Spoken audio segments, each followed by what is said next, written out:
Hi everyone, in this lesson we're going to use Publisher to create realistic binder rings for the inside and outside of our planners. A quick heads up, I'll be using StudioLink to jump into Designer for some extra tools that don't exist in Publisher. If you don't have Designer, the core process can be completed entirely inside of Publisher. If you're new to the series and missed the previous lessons, you can find a link to the full series playlist in the description below. Are you ready? Let's get started.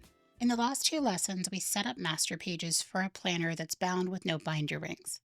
Before I begin creating my rings, I want to duplicate those two existing backgrounds and make some adjustments to them. I'm going to start with the closed planner. I'll tap to make sure it's selected, and then I'm going to duplicate it with this second icon. I'll select that duplicate and hold my finger down to bring up the menu, and I want to rename this cover with rings. In my layers, I'm going to remove everything but the planner itself and the pencil, which I'm going to turn off for right now. So the label window, the fabric band, and the shadows and highlights that make up the spine. I want to move the entire thing over to the right a little bit to make some room for the rings on the left side. So I'll select my move tool and the cover layer. I'm going to hold shift down on the command controller. That's going to keep it locked vertically. And I'll just push this over to the right a little bit. Over the next two lessons, we're going to be working on creating these binder rings, vintage-inspired book plates, a snap, and a leather spine cover. So I'm removing everything now so that I have room to work. I think for this one, I'm also going to change the cover from a solid to one of the patterns that I've created and saved in my assets. I have the covered layer selected, not the texture, because I want that to remain. I'll select my gradient tool and go to my assets. And in this pattern hub, I'm going to pull a quatrefoil pattern that I created. I'll tap and choose Set as Fill. Having options on hand in the Assets panel is a great way to make quick changes for a completely different planner. That's all I'm going to do with the closed version. I want to move on to the open background next. Once again, I will select that master page and duplicate it. I'm going to select the duplicate and I'll rename it Open Background with Rings. In my layers, I'm going to go into the paper and remove the crease down the center. I'm going to turn the paper off for right now because I want to focus on the cover. I'm going to remove the band and all of the shading down the middle here. So I'll select the first layer, two finger tap to select the last, and delete it. Because this planner is going to have binder rings that show on the outside of the book, I want to split the cover and the paper into two pieces, but I'm going to do it two different ways. For the cover, I'm going to select that layer and make sure that it's unlocked. And with my move tool, I'm going to take the right handle here and just push this to the left until it snaps to the very center of my design. For this particular cover, I'm not going to leave a gap between the two pieces, but you will see the split down the center as well as the rounded corners. I'm going to duplicate that shape and once again hold shift down to keep it locked vertically and push it back to the right. By doing it in that direction, all of my shadows and highlights are right where they're supposed to be and I don't need to tweak anything. I want to add the same quatrefoil design that I added to the closed cover. So I'm going to select both layers, select my gradient tool, and go back to my assets. I'll tap and choose Set as Fill. Because I had both selected, it's added the gradient automatically to both. It's still two separate gradients, but what this allows me to do is adjust them together. And you can see that it's warped the pattern because of the way that I squished the rectangles in. So I'm going to start in the center here and just start dragging out. I'll hold shift down and I'm going to pull to the center there. That's going to bring it to the same scale as the cover. And again, because I had both layers selected, I didn't have to place one and then try and make the other one match it. That's it for the cover. I'm going to move on to the paper next. I also want to split my paper in half, but this time I'm going to leave a gap down the middle. You'll notice I have my guides and my margins on, and that's going to give me something to snap to. The reason I'm taking a different approach with the paper than I did with the cover is because if you recall from the last lessons, I was very particular about how I placed my paper stack to make sure that it doesn't match on both sides. If I were to simply move one side over, duplicate it, flip it, and then move it back, I'd have to adjust one or the other sides to make sure that they don't match again. Instead, what I'm going to do is use the vector crop tool. So I'll go into my layers and I'm going to rename this one right paper. I'll hold my finger down and duplicate that, and I'm going to rename this one left paper. While I have this one selected, I'll grab my crop tool If you ever can't find a tool, just tap and hold on the question mark at the bottom.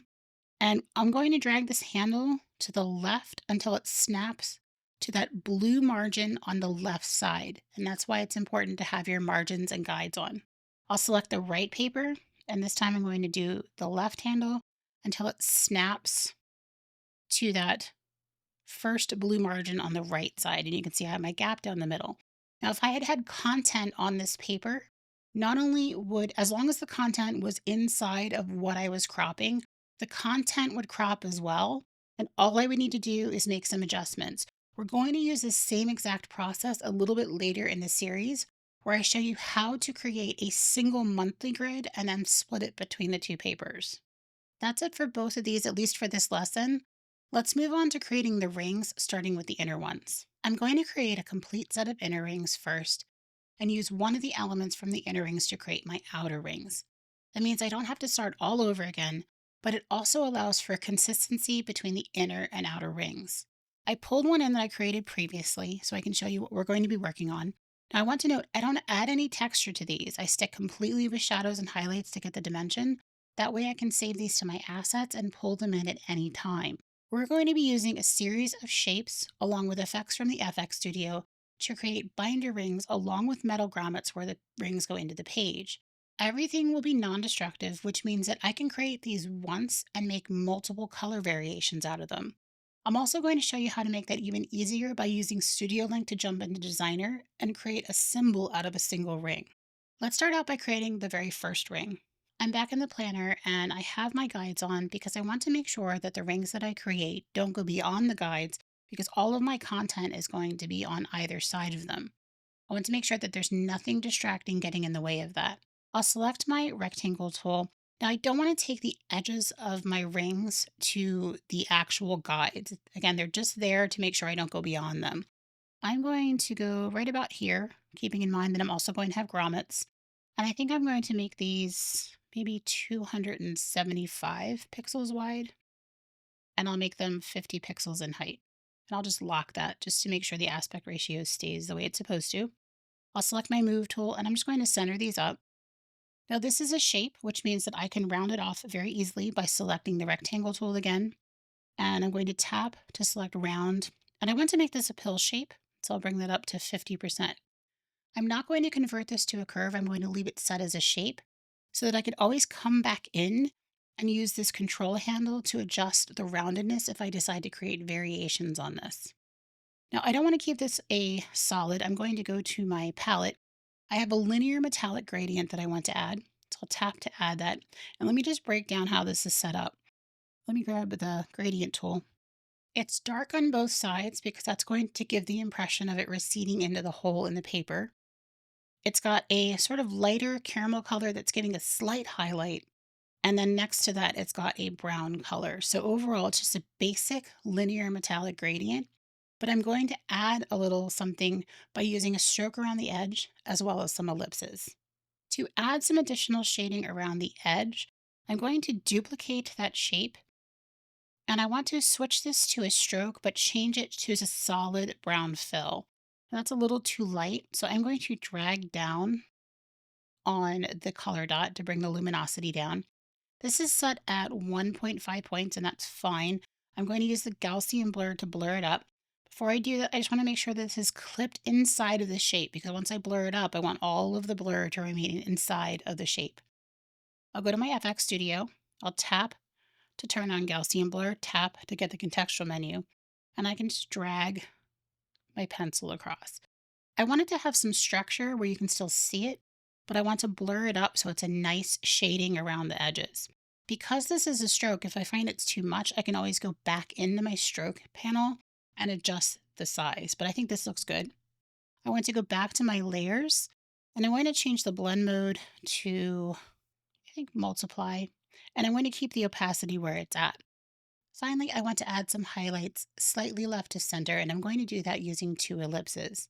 I'm specifically placing them left of center because this is a rounded object, and all of my elements have my light source coming from the left. If I were to place the highlights dead center on the ring, it's not going to look as natural.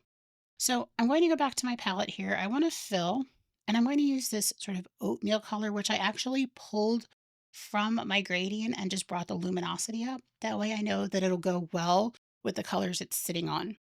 I'm going to select my ellipse tool and right about here, I'm going to drag out a long but not very tall ellipse. Next, I want to create a second one that's not a perfect circle, but it's not long like the other. It doesn't need to be right on the center of that other shape. In fact, it shouldn't be. Bring it right about here. Now I want to blur both of these up, but they're going to be set differently. So I'll go back to my layers here and select this ellipse. Go to my FX. Again, I'm going to toggle on Gaussian blur and tap to get the contextual menu. For the long one, I don't want it to be blurred up as much as the shorter one. I'm going to change this to 3.5. And for the other one, I'm going to change that to 6. I'm going to take both of these and I want to change their blend mode to screen. What that's going to do is give me a nice bright spot here in the middle, but it's blurred out around it. I feel like now that I've done this, this bigger ellipse is a little too big. So I'm going to zoom in really close. I'm going to engage the command on my command controller. That's going to make it squish evenly from both sides. And I'm just going to drag this down right about there. I'm going to take both of these and I think I'll bring the opacity down to about 65. Again, this is non-destructive. I can always come back in and adjust it if I feel I need to, but I like how this is looking, so I'm going to move on. I'm going to pause for a moment and I'm going to clean up my layers. So I have both of these. I'm just going to group them up and clip them inside of my original rounded rectangle. I'm going to name this single ring. I'll go back and rename these highlights. And then this is my edge shadow. Because I'm going to save this as a symbol and I want to be able to adjust things individually, it's a good idea to go into it labeling things just so you know exactly what you're changing. Now I want to take this single ring and I'm going to use StudioLink to jump into Designer because I want to use vector warp to arc this up slightly. If the binder rings were being looked at top down the way you would a planner, they would appear as if they're slightly arched upwards. The easiest and non-destructive way to do that is using the vector warp tool in Designer. Now, if you don't have Designer, you can actually convert this rectangle to a curve and use the nodes to arc it. If you wanted to adjust it, you would just need to adjust it using the nodes once again. So I'm going to select this, go up to the top here, choose Designer, and I want to select this folder at the top and choose Arc Horizontal. And that's way too much. I don't want it to bend that much. I'm going to go over here to the contextual menu and I'm going to key in about 8. Let's just see how that looks. I think that's good. This is non-destructive. And because I used StudioLink to jump into Designer, when I jump back to Publisher, that work group is still available to me. So if I find that I do need to adjust it, I can always do that even here in Publisher. So all that said, I'm not going to convert this warp group to a curve. I want to keep it as a warp group so that I can adjust it at any time. Now, one final step now that that warp group is complete is I'm going to add a bit of a drop shadow beneath the ring. I want to do that now before I add my grommets because I don't want the same shadow applied to the grommets. So I'll go ahead and zoom in here just so you can see what I'm doing. I'm going to select my warp group, toggle on outer shadow to get the contextual menu, and I'm just going to drag down a shadow here and I'll blur that up. Now, right now, it makes it look like it's floating above, and that's because I haven't created the grommets that are going to anchor it in on both sides. So the grommets are going to be the tool holes in the paper where the rings are going to recede into. They're also going to anchor this piece down to make it look like it's not floating. I can do that here in Publisher because I'm going to use some basic FX. So I'll go ahead and tap and select my ellipse tool. Make sure that my ring is deselected. I want to choose a charcoal shape. I don't tend to use pure black when it comes to something like this because inevitably there is some light shining into the hole. So I want to select mid-tone gray and just drag down until it's almost black but not quite. And I can always adjust it if I need to. I'll hold Shift and Command down because that's going to allow me to create a perfect circle from the center. I don't want it to be too big. I want it to be just outside of the ring. And I'm going to drag this beneath just to make sure I don't need to change that more. I think it could be a little bit bigger. So let's go ahead and just drag that up a little bit more. Maybe right there. I want to add a stroke to the outside of this, and the stroke is going to match the same gradient that's on the ring itself. So I'll go back to my swatches here, tap to add that. And I need to add a 3D effect to this because I want it to look slightly raised. So with that selected, I'll go to my FX, toggle on 3D. I'm going to tap to get the contextual menu. Now, the first thing you'll notice is it added a little bit of a haze to that charcoal gray.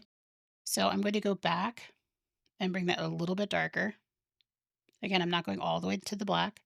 And I want to go back to my FX, and I need to adjust my azimuth because all of my other highlights are on the left side, and you can see mine's on the right side here. I'll go to the bottom and tap until I get azimuth. And I'm going to key in 145 because that'll switch it to the other side. I think this is a little bit too pillowy looking. I want it to look pretty flat. So I'm going to bring the radius down at the top here. This is metal, it's not soft. So I want it to look a little bit harder. And I'm going to tap until I get softened and just make sure there's no softening there. Just back up here. All right, one final thing I want to do to the grommet before I duplicate it and move it to the other side is to go back into the FX, and I'm going to add a slight drop shadow to it. And this is why I didn't add it with the ring, because I want to make sure it doesn't look like it's floating. It needs to be a pretty tight shadow that's just slightly down and to the right. And then I'm just going to make sure scale with object is on just in case I scale this up and down. So I don't need to start all over again. I'm just going to select that, duplicate it. I'm going to hold my finger down on shift and just drag this over. Again, that keeps it locked vertically. Okay, I think the size is perfect. One thing I want to do before I start duplicating this shape is I want to select the warp group and that one that I just created. I'm going to hold my finger down and duplicate it, and I'm going to group that. This is going to be the outer ring. Let's try that again. And I'm just going to move this off to the top here just to get it out of the way. And I'll just turn that off. That way I don't have to start all over again. All of my shadows and highlights will be consistent, and I can focus on other things. So now that I have this inner ring in place, I want to drag this out of the way just to maybe put it down here for right now. I want to make sure that everything is labeled here. So this is going to be the ring. This is going to be the right grommet. And this is going to be the left grommet. I'm going to keep the two grommets out of the warp group because if I were to put them in the warp group, they would warp with everything else. So I'm just going to group everything up. And this is just going to be inner ring. With everything grouped up and labeled, before I begin duplicating this, I want to use StudioLink to jump into Designer again because I want to turn this into a symbol before I begin duplicating it. What that's going to allow me to do is make changes to one of the symbols, and it's going to change all. So if I feel like I need to adjust something or I want to change the color, I can very easily do that. So with the inner ring group selected, I'm going to tap and go into Designer. I'll go to my symbols, and I'm going to tap the burger menu and choose Add Symbol from Selection. If I go back to my layers, you can see it has this orange line next to it, which means it's now a symbol. I'm just going to jump back into Publisher because there's nothing else I need to do in Designer.